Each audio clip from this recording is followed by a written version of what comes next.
नमस्कार, आप देख रहे हैं B9 न्यूज़ 24 की खास खबर। कैबिनेट मंत्री सुरेश खन्ना पहुंचे रायबरेली। कहा, आपातकाल के नाम पर अधिकारों का कांग्रेस ने किया था हनन।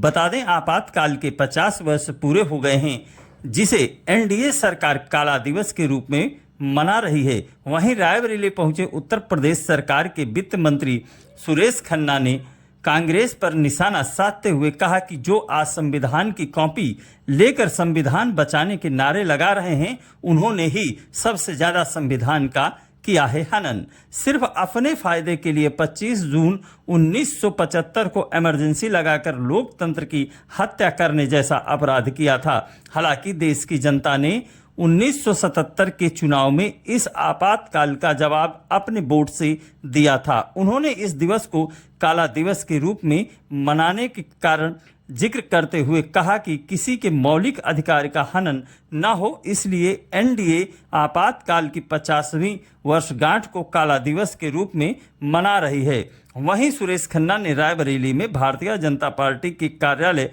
पहुंचकर कार्यकर्ताओं से मुलाकात भी किया। देखें खास खबर B9 न्यूज़ 24 के साथ।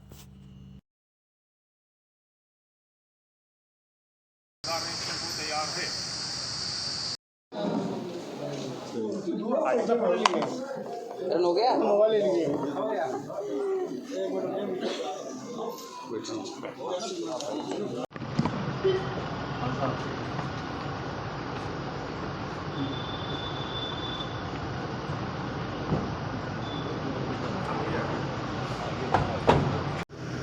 सर, आज पूरे देश में आपातकाल चल रहा है, क्या है? जी, आज पूरे देश में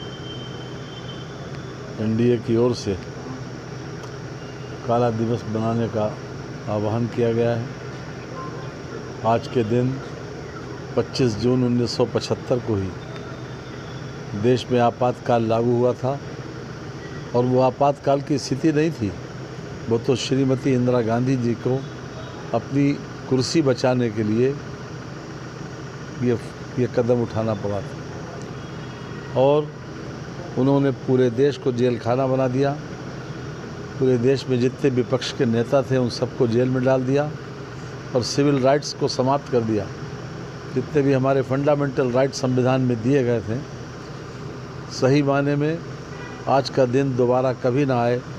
जिस प्रकार से कांग्रेस के लोगों ने इस देश के ऊपर आपातकाल थोपा और लगातार मार्च 2026 तक नहीं, मार्च 2023 मार्च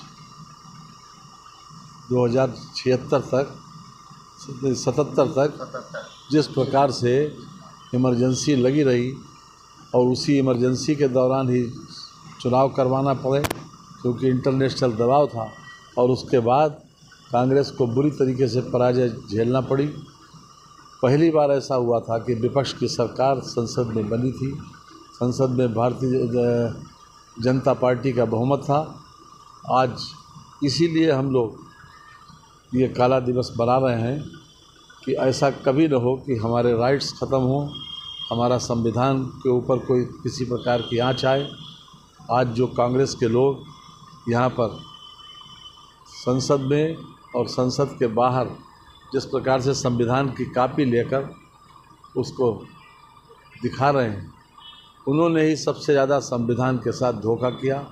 संविधान की धज्जियाँ उन्होंने सबसे पहले उड़ाई। भारतीय जनता पार्टी इसलिए मना रही है कि इस प्रकार की स्थिति कभी न पैदा हो और मोदी जी ने जिस दिन से प्रधानमंत्री बने, संसद में जिस प्रकार से लोग मंदिर में मत्था टेक कर जाते हैं, संसद में मत्था टेक कर गए थे और लगातार अपने संविधान को हमेशा नतमस्तक करके एक गीता और रामायण की तरह उस पुस्तक को स्वीकार भी करते हैं। और उन्होंने पूरी तरीके से अपने जितना भी कार्यकाल उनका रहा 10 साल का, उसमें हर तरीके से संविधान सम्मत मान्यताओं को, संविधान सम्मत धाराओं को हर तरह से लागू करने की कोशिश की और आज भी लगातार ये कोशिश है कि हम देश के लोगों को उसी संविधान के तहत ज़्यादा से ज़्यादा कल्याण कर सकें।